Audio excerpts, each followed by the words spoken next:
ఒకానొకప్పుడు దేవగిరి అనబడేటటువంటి పట్టణంలో సుధర్ముడు అనబడేటటువంటి గొప్ప శివభక్తుడు, త్రికాల సంధ్యావందనం అలవాటైన వాడు, నిరంతరము శివ పార్థివేశార్చనకు అలవాటు పడినటువంటి మనస్సున్నవాడు, భగవంతుని యందు మనస్సు రమించడం చేత తనకిది ఉన్నదని కానీ తనకిది లేదని కానీ ఎన్నడూ భావన చెయ్యనివాడు, తనకి ఒకటి లేకపోవడం కూడా ఈశ్వరానుగ్రహమే అని అనుకోగలిగినటువంటి సంపన్నత కలిగిన హృదయం ఉన్నవాడు.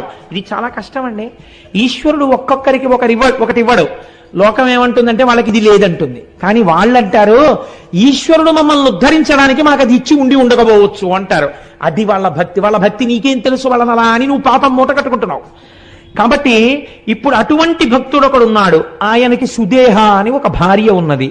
ఆమె మహాసౌశీల్యవతి, భర్తని నిరంతరము ధర్మమునందు అనువర్తించేటటువంటి స్వభావము కలిగినటువంటి తల్లి. చాలా కాలం ఇలా ఉంటుండగా వీళ్ళిద్దరికీ బిడ్డలు కలగలేదు.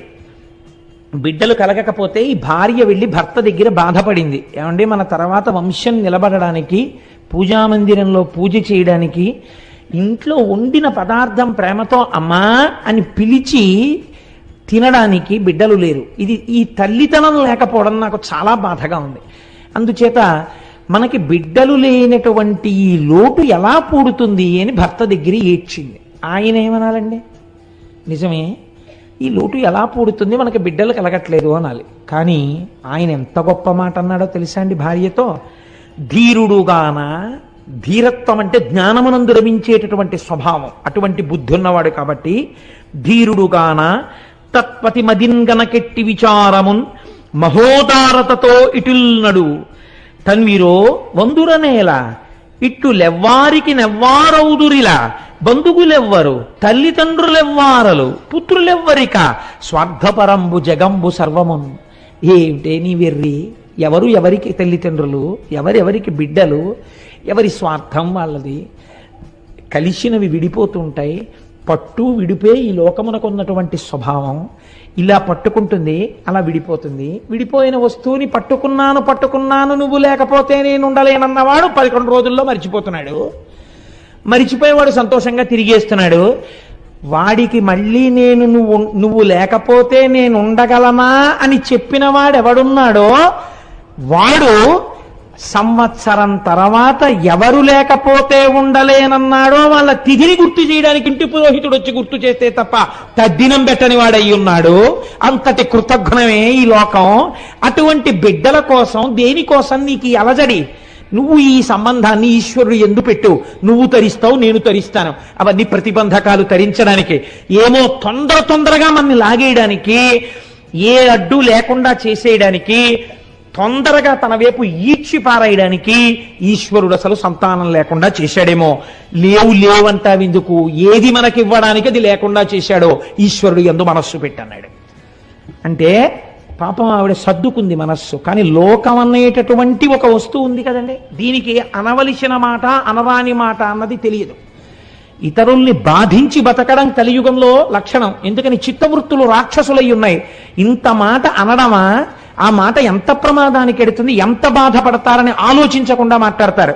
కాబట్టి ఈవిడ ఒకసారి పొరిగింటికి వెళ్ళి ఏదో పేరంటం జరుగుతున్నప్పుడు ఏదో వాదులాట వచ్చింది స్త్రీల మధ్య. వాదులాట వస్తే ఈ సుదేహ తనకి తెలిసినటువంటి ఒక మంచి మాట చెప్పింది. ఇలా చేయకూడదు అని ఏదో అంది. అనేటప్పటికీ ఆవిడంది కోపంతో, చెప్పడానికి నీకున్న యోగ్యత ఏమిటి అని చెప్పడానికి ఆవిడ ఒక అనరాని మాట అనేసింది.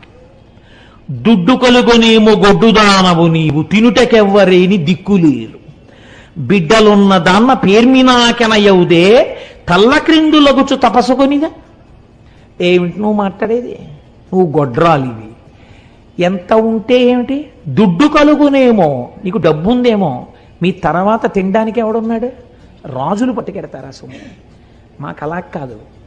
మా తర్వాత తినడానికి పిల్లలున్నారు. మేము వండితే అమ్మా అని తినడానికి పిల్లలున్నారు. మా ఐశ్వర్యం నీకెక్కడొస్తుంది? ఇక నీకు పిల్లలు పుట్టరు. నువ్వు తలకిందులుగా తపస్సు చేసినా ఇక నీకు అమ్మా అన్న మాట లేదండి. నిజంగా అది ఒకళ్ళు అనక్కర్లేదండి. అలా అనిపించుకోలేకపోయిన వాళ్ళు ఎంత బాధపడుతుంటారో. నాకు ఈ పద్యం చెప్పడానికి ఇవ్వాలి నేను ఇక్కడికొచ్చి కూడా పుస్తకం తిప్పా, దీన్ని ఆపి చెప్పడం ఏమైనా కుదురుతుందా అని. అలా కుదరదు అని నిర్ధారించుకున్న తర్వాత మాత్రమే నేను ఈ మాట చెప్పవలసి వచ్చింది. ఇలాంటి పద్యాన్ని కథాంతర్గతంగానైనా చెప్పినందుకు సిగ్గుతో తలంచుకుంటున్నాను. ఎందుచేతనంటే అది ఒక స్త్రీ మనస్సుని ఎంత బాధ పెడుతుందో నాకు తెలుసు. ఆ మాట అనరాదు. ఆ మాట అంది, పాపం ఆవిడ చాలా బాధపడింది. చాలా పద్యానికి అంతకన్నా వ్యాఖ్యానం అనవసరం. కాబట్టి ఇప్పుడు ఎవరికి చెప్పుకుంటుంది?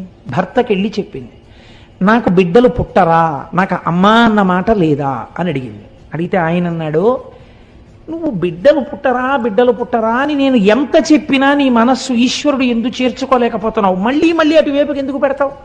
ఎందుకు ఆ దుఃఖం? దానివల్ల ఏమిటి కలుస్తుంది నీకు? నీకు బిడ్డలు కలుగుతారో కలగరో, నేను దోషము నీదో లేకపోతే దోషము నాదో, ఒకవేళ ఈశ్వరుడు బిడ్డలు నీ దోషము వలనే కలగకుండా ఉంటున్నారో తేల్చడానికి ఒక పరీక్ష పెడతాను, ఈశ్వరుణ్ణి అడుగుతాను, ఇది భక్తి అంటే అని ఆవిడికి చెప్పకుండా ఆయన ఒక పరీక్ష పెట్టాడు. 2 పూలదండలు తెచ్చి భగవంతుడి యొక్క పాదముల దగ్గర పెట్టాడు.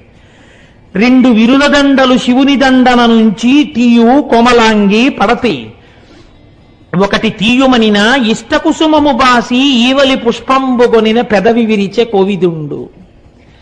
2 పువ్వులు పెట్టేని శివుడికి ఒక విజ్ఞాపన చేశాడు.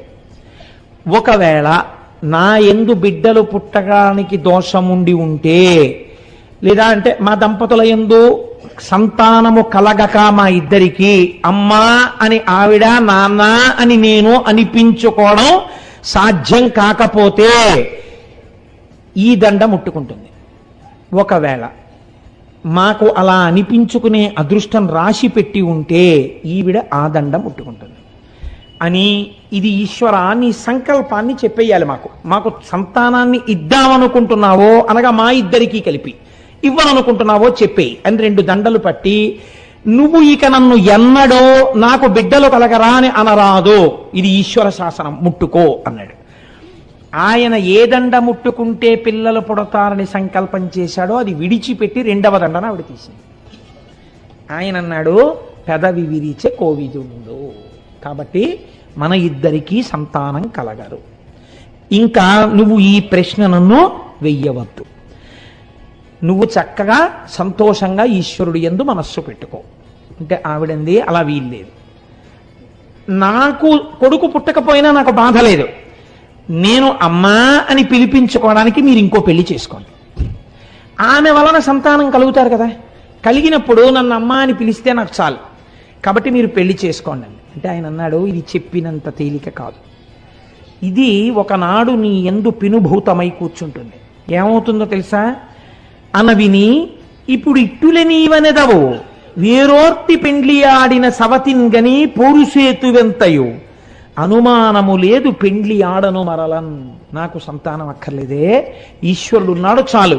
ఇప్పుడు ఇలా అంటావు, నిజంగా రేపు నేను వేరొక స్త్రీని వివాహం చేసుకుని ఆమె వలన నాకు బిడ్డలు కలిగితే నీ యందు అసూయ ప్రబలుతుంది, పెద్ద గొడవలవుతాయి, మనశ్శాంతి పోతుంది, శాంతి లేని చోట ఈశ్వరోపాసన ఉండదు, కాబట్టి నేను పెళ్లి చేసుకోనన్నాడు. ఆవిడ చచ్చిపోతానన్నంత హఠం చేసేసింది. నువ్వు చేసుకుని తీరవలసిందే. ఆవిడ మాట కాదనలేక ఆవిడ చెల్లెల్ని వివాహం చేసుకున్నాడు. ఆ చెల్లెల్ని వివాహం చేసుకున్నాడు, ఆమె పేరు గుష్మా. గుష్మా అనబడేటటువంటి స్త్రీని వివాహం చేసుకున్నాడు. సంతోషంగా కాలం గడుస్తోంది. ఆవిడకి ఒక లక్షణం ఉంది, ఏది ఇంట్లో జరిగినా ముందు అక్కగారికే చెప్పేది. భర్త కూడా పెద్ద భార్యని గౌరవించి మసలుతున్నాడు. ఆవిడ ప్రతిరోజు కూడా 101 పార్థివలింగములకు అర్చన చేసేది. అర్చన చేసి పూజ అయిపోయిన తర్వాత 101 శివలింగాల్ని తీసి ఒక సరోవరంలో కలుపుతూ ఉండేది ఆవిడ. అందుకు నుయ్యని మీరు అనుకున్నా పెద్ద దోషం ఏం లేదు, ఒక విశాలమైన సరోవరం కలుపుతూ ఉండేది. ఇలా ఆవిడ 3 సంవత్సరములు 101 శివలింగాల్ని ఆరాధన చేసింది. ఇప్పుడు ఆవిడ చేసిన శివ పూజ వలన ఆయనకి కూడా నాన్న అని పిలిపించుకునే అదృష్టం వచ్చి ఒక చిత్రం జరిగింది. అంటే 101 శివలింగాల్ని 30 రోజులు పూజ చేస్తే 30 రోజులు పూజ చేయడానికి ఒక స్త్రీకి అధికారం ఉండదు, కాబట్టి కొద్ది రోజులు తగ్గితే ఓ దగ్గరగా ఓ 3,000 దగ్గరలో అవుతాయి. 3 ఏళ్లు పూజ చేస్తే ఇంటూ 36. మామూలుగా అయితే 1,09,080 శివలింగాల్ని పూజ చేయాలి. అంటే దగ్గరగా 1,00,000 పూర్తయ్యాయి. పూర్తవగానే ఆవిడ గర్భాన్ని ధరించింది. అంటే అంత పాపం ఇంత అర్చనతో పూర్తయింది, విరిగిపోయింది. ఇప్పుడు ఆవిడ 3 సంవత్సరముల తర్వాత గర్భం ధరించి పండులాంటి మగపిల్లాన్ని కంది. ఇంట్లో అందరూ సంతోషంగా ఉంటున్నారు. ఆ పిల్లవాడితో అమ్మ అని పిలిపించారు సుదేహని. ఆవిడ కూడా చాలా సంతోషంగా ఉంటుంది. ఆ పిల్లవాడు పెద్దవాడు అవుతున్నాడు. ఈయన కొడుకు కూడా పుట్టేశాడని ఇంకా భగవంతుడి యందు మనస్సు పెట్టేసుకున్నాడు. నాకు బిడ్డనిచ్చిన వాడెవడో వాణ్ణి, ఆ బిడ్డని కూడా రక్షిస్తాడు. చాలు, కొడుకు కూడా పుట్టాడు, ఇంకా ఏమిటి, మెల్లిగా మనస్సుని ఈశ్వరుడు యందు చేర్చేయాలని ఈవిడ రోజు 101 శివలింగాల్ని ఆరాధన చేయడం అలాగే చేస్తాం. ఇలా కొన్నాళ్ళు జరిగిపోతే ఆ పిల్లాడికి యుక్త వయస్సు వచ్చేసింది. వివాహానికి వాడికో సంబంధం చూశారు. మంచి ఐశ్వర్యవంతులైన బ్రాహ్మణుల యొక్క సంబంధం కుదిరింది. ఈ పిల్లాన్ని వివాహం చేశారు. మంచి కోడలు ఇంటికి వచ్చింది. ఇక్కడ ఒక చిన్న ఇబ్బంది వచ్చింది. వీళ్ళైతే ఈవిడ్ని గౌరవంగా చూశారు, కానీ వియ్యాల వారని ఒకరు ఉన్నారు కదా, వారు సహజంగా ఎవరిని ఎక్కువ గౌరవిస్తారు? ఆ పిల్లవాడి యొక్క సొంత తల్లి, కన్న తల్లి ఎవరో ఆవిడికి పెద్దపీట వేశారు వాళ్ళు. వియ్యపు వారలు వారల వియ్యంబులు ఘుష్మనెంత వేడుక చూడన్ కొయ్యతనంబున నోర్వక గయ్యాలు సుదేహ మెండుగా తపించన్. మా వియ్యపురాలు అని గౌరవం ఇచ్చి ఎంతో ప్రేమగా చూసి అన్నింటికీ మా వియ్యపురాలని ఈవిడ్ని పిలిచేవారు. ఆ వియ్యాల వారు కూడా ఈవిడ వియ్యపురాలని ఈవిడ్ని పిలిచేవారు. ఎంతైనా నేను వియ్యపురాలని కాను, కన్న తల్లి కాబట్టి అదే వియ్యపురాలు, చూశావా నేను కాలేకపోయానన్న కక్ష పెరిగిపోయింది. అసూయ ప్రబలడానికి ఇది హేతువైనది. ఇంత కష్టపడినా ఒకరోజు కొడుకు కోడలు ఒక పాన్పునందు శయనించి ఉన్నారు. శయనించి ఉండగా ఈవిడ అసూయ రోజు రోజుకి పెరిగింది. నా చెల్లెలైనటువంటి ఘుష్మకి ఇంత గొప్పగా ఆదరణ కలగడానికి కారణమేమి? ఆవిడ శివ పూజ అని ఈవిడ గుర్తించలేకపోయింది. ఆవిడ అనుకుంది ఒక కొడుకు ఉండడమే. ఆ కొడుకే లేకపోతే ఇంత ఆనందంతో ఉన్నటువంటి చెల్లెలు కళ్ళ వెంట నీటిధారలు కారుతుండగా గుండెలు బాదుకుని ఏడిస్తే తప్ప నా అగ్నిహోత్రం చల్లారదు అని ఒక రాత్రి వేళ భార్యతో కలిసి నిద్రపోతున్నటువంటి పిల్లవాడి గదిలోకి వెళ్ళి ఒక కత్తితో ఆ పిల్లవాడిని పొడిచి చంపేసింది. చంపేసి ఆ పిల్లవాడి శరీరాన్ని కోసేసింది, ముక్కలుగా కోసేసి ఇవన్నీ కలిపి మూట కట్టింది. అంటే ఎంత భావనా వ్యగ్రతని పొందేసిందో చూడండి. ఇంకా ఇవి మూట కట్టి తీసుకెళ్ళి రోజు శివార్చన చేసి నీటిలో కలుపుతుంది కదా, దీని బతుకు బయటికి రావాలని తీసుకెళ్లి ఆ శివలింగాల్ని కలిపే చోట నీళ్లలో ఈ శరీరం ముక్కలు పారేసింది. తెల్లవారింది. పాపం ఆ పిల్ల ఇంకా చిన్నపిల్ల, కోడలు అష్టవర్షేత్ భవేత్ కన్యా అని కదా, ఏదో 12 ఏళ్ళు ఉంటాయేమో, 13 ఏళ్ళు గుర్రు పెట్టి నిద్రపోతోంది శుభ్రంగా చక్కగాను. తెల్లవారింది, లేచింది. ఈలోగా తెల్లవారకట్ట లేచి నదీ తీరానికి వెళ్ళిపోయాడు. ఆయన సంధ్యావందనం చేసుకుని ధ్యానం చేసుకోవడానికి గుళ్ళో. ఈవిడేమో కూర్చుని 101 లింగాల్ని అర్చన చేస్తోంది. ఆ పిల్ల నిద్ర లేచి చూసింది. తన ఒంటి మీద పక్క మీద నెత్తురు అట్టలు కట్టేసి ఉంది. తన భర్త శరీరంలో కొన్ని భాగాల యొక్క ముక్కలు మంచం మీద పడున్నాయి. ఆవిడిది చూసి గొల్లుని ఏడుస్తోంది కోడలు. సుదేహ గబగబా లోపలికెళ్ళి చూసి అయ్యో కొడుకు పోయాడమ్మా అని ఈవిడ కూడా ఏడుస్తూ ఈ ఘుష్మ ఏడవదే అని చూస్తోంది. ఈ ఘుష్మ శివార్చన చేస్తోంది. ఆవిడంది, ఎవడా బిడ్డలనిచ్చాడో వాడా బిడ్డకి రక్షకుడు, వాణ్ణి ఆయన రక్షిస్తాడు, వాడు ఎక్కడున్నా రక్షింపబడతాడు.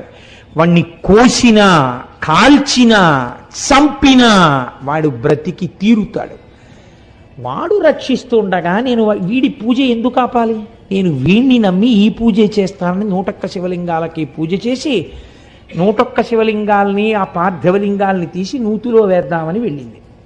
నూతిలో వేద్దామని వెళ్ళి శివలింగాల్ని వేసి చూసేటప్పటికి కొడుకు శరీర భాగాలు నీటి మీద తేలుతూ కనపడ్డాయి. చిత్రం ఏమిటో తెలుసా అండి? ఆవిడ ఏమీ అనలేదు. చాలామంది దీన్ని మార్చి రాశారు. మూలంలో అలా లేదు. ఆవిడ మనస్సులో ఏ అక్కసు కలగలేదు. ఒకవేళ ఒక చెట్టు నీళ్లు పోస్తే తాను ఒక మొగ్గ వేసింది, ఆ చెట్టే దాన్ని పువ్వు చేసింది. ఆ చెట్టే మరునాడు ఉదయం తన పాదాల దగ్గరికే ఆ పువ్వుని ఒడిచిపెట్టేసి తొడిమ నుంచి తన కాళ్ళ దగ్గర పడిపోయేటట్టు చేసింది. నా శంకరుడు నా ఇంట పువ్వు పూయించి తన పాదాల దగ్గరే ఇలా తీసుకుని ఉంటే నేను దాన్ని అడగను. ఈశ్వరుడు తీసుకెళ్ళిపోవాలని సంకల్పం చేస్తే నాకు ఆమోదయోగ్యమే అని వెళ్ళిపోతాను. ఇది శివుడు తట్టుకోలేకపోయాడు. అది విచిత్రం. ఈ భక్తిని శివుడు భరించలేకపోయాడు. భరించలేక అమ్మా అమ్మా అంటూ పిల్లవాడు వచ్చేసాడు. వచ్చేసి వాడు అన్నాడు, ఈవిడ అడగలేదు. వచ్చి అమ్మా నన్ను పెద్దమ్మ చంపేసిందమ్మా, కత్తి పెట్టి పొడిచిందమ్మా, నాకు తెలివి వచ్చేటప్పటికి ఇంకా పొడి చేసింది, నా శరీరాన్ని కోసి తెచ్చి ఇందులో పారేసిందమ్మా, పెద్దమ్మ చంపింది, శివుడు బతికించాడమ్మా నన్ను నీ పూజకి అన్నాడు. ఆవిడంది ముక్కు మీద వేలేసుకుంది. ముక్కు మీద వేలేసుకుని యవనిదయన్ కొడుకేర్పడ అవికల కృపుడతడే సాకు అర్భకు భక్తోత్సవకరుండని పేరొందిన శివుడు మహాకాలమూర్తి సిద్ధం బిందున్. గురే నిన్ను కాపాడినటువంటి వాడే మహాకాలుడు, వాడే తీసుకెళ్ళగలడు, వాడే బ్రతికించగలడు, వాడు నిన్ను రక్షించాడు. ఎక్కుడు మోదము లేక అక్కపైన్ కినుకు కొనక ఆమె కొమరుపై చక్కగా చేయిడ కడుమెచ్చగా ముక్కంటి సామి ఈ తెంచెవడి. కొడుకు మీద చెయ్యేసుకుని అక్క తప్పు నాన్న పెద్దమ్మనలా అనకూడదు, ముక్కంటి స్వామి నిన్ను రక్షించాడు, ఆయన రక్షణ ఉన్నంత కాలం ఎవ్వరూ ఏమీ చేయలేరు.